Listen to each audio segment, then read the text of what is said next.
श्रीमद भागवत महापुराण स्कंद 3 अध्याय 10 10 प्रकारच्या सृष्टींचे वर्णन। श्री गणेशाय नमः, श्री वासुदेवाय नमः, श्री स्वामी समर्थ। विदुर म्हणाला, मुनिवर, भगवान नारायण अंतर्धान पावल्यानंतर सर्व लोकांचे पितामह ब्रह्मदेव यांनी आपला देह आणि मन यांपासून किती प्रकारची सृष्टी उत्पन्न केली।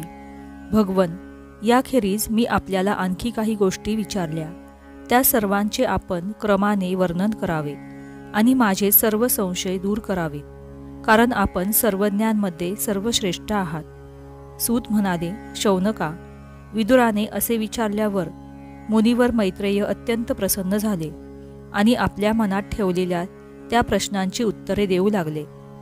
मैत्रेय म्हणाले, अजन्मा भगवान श्रीहरींनी सांगितल्याप्रमाणे ब्रह्मदेवानी आपले चित्त, आपला आत्मा श्रीनारायण यांच्या ठाई एकाग्र करून दिव्य 100 वर्षांपर्यंत तप केले।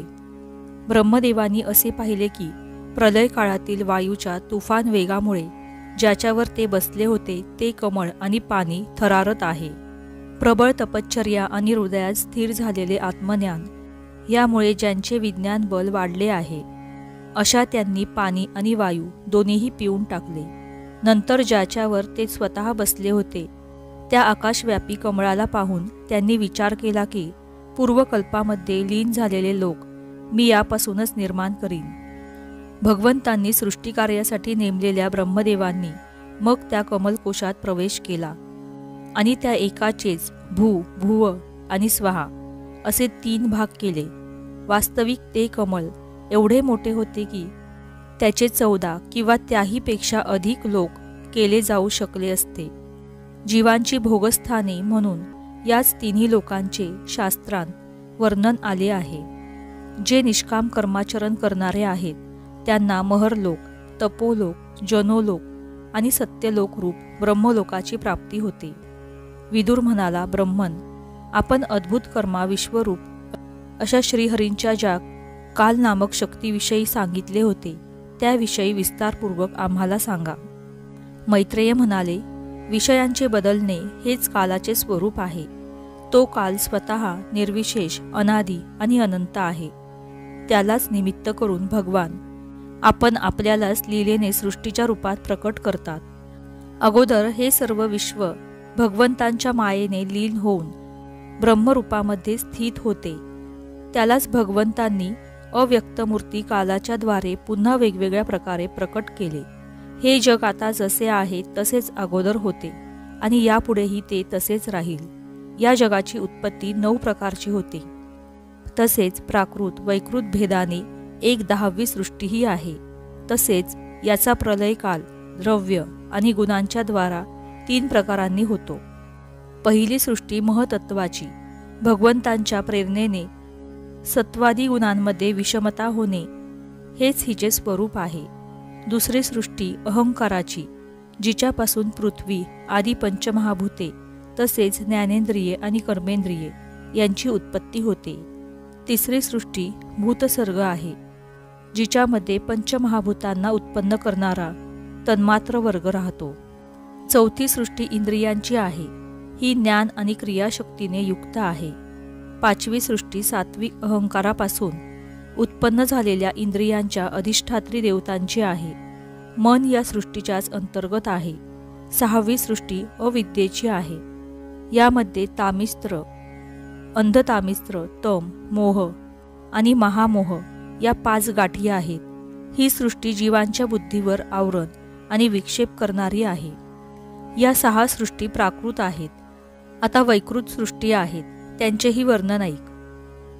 भगवंतांचे चिंतन करणाऱ्यांचे दुःख दूर करणाऱ्या व रजोगुणांचा स्वीकार करून सृष्टी निर्माण करणाऱ्या भगवंतांची ही लीला आहे। 7वी प्रमुख वैकृत सृष्टी 6 प्रकारच्या वृक्षांची असते। वनस्पती, औषधी, लता, तक्सार, विरुद आणि द्रुम हे खालून वर वाढतात। यांच्यामध्ये साधारणतः ज्ञानशक्ती प्रकट झालेली नसते।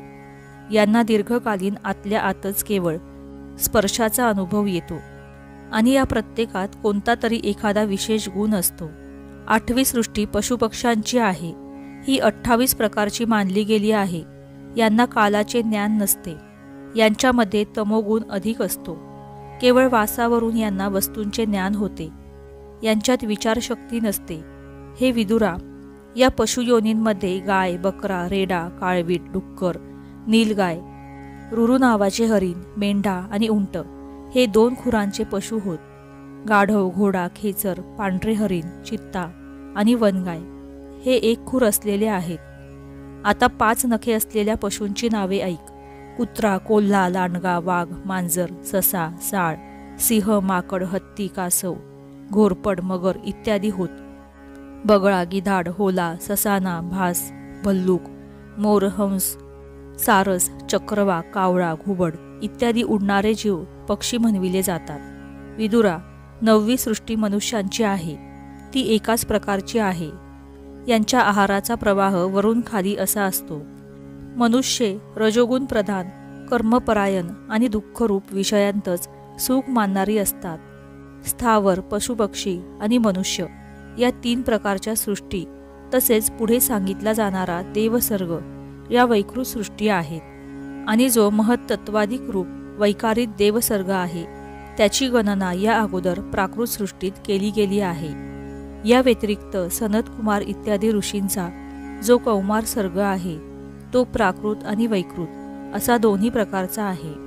देव, पितर, असुर, गंधर्व, अप्सरा, यक्ष, राक्षस, सिद्ध, चारण, विद्याधर, भूत, प्रेत, पिशाच आणि किन्नर, किमपुरुष, अश्वमुख इत्यादी भेदांनी देवसृष्टी 8 प्रकारची आहे.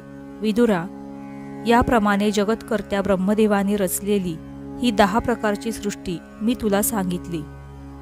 आता यापुढे मी वंश आणि मन्वंतर इत्यादी सांगेल. अशा प्रकारे सृष्टी रचना करणारे सत्यसंकल्प भगवान हरी हेच ब्रह्मदेवाच्या रूपाने प्रत्येक कल्पाच्या सुरुवातीला रजोगुणाने व्याप्त होऊन स्वतःच जगताच्या रूपाने आपलीच रचना करतात. अशा रीतीने स्कंद 3 अध्याय 10 समाप्त. श्री वासुदेवाय नमः. श्री स्वामी समर्थ.